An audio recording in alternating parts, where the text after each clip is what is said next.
Babel-17 is a 1966 novel by Samuel R. Delany.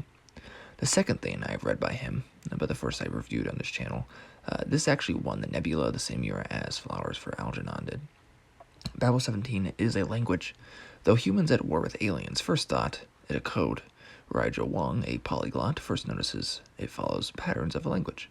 This is a language of invasion, one that bestows certain powers. It's something that already exists, made more concrete, and less symbolic or abstract.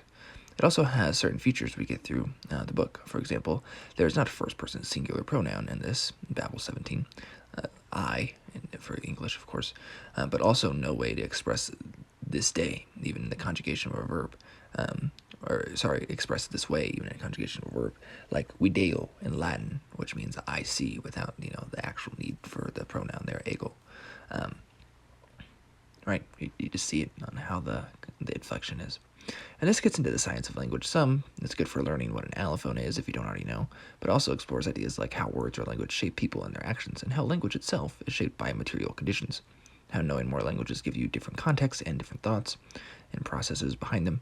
How one word doesn't quite give all varieties, say you only know tree, but not the varieties of trees.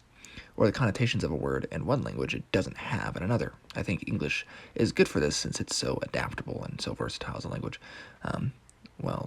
Take, the other words to make the context work very well. That's a Liam aside, though. Anyways, but this also idea of how language can change, this particularly comes into the conflict of the enemy in the book. It's internal and external from the same source. Wong is a fun protagonist, astute to science and humanities. She's a poet and then leads a crew to solve the Babel-17 problem. She's competent on the outside, but we also get her thoughts, including her reactions to essentially reading minds. We get some casual sexual content common to the New Wave. Also some alien figures, whether human or not. It's imaginative and gets right to the point. It's short and exciting read that has some cool revelations and other things you're left wondering about. It reminds me a little bit of Embassy Town by Mieville, or a little bit of Snow Crash by Stevenson.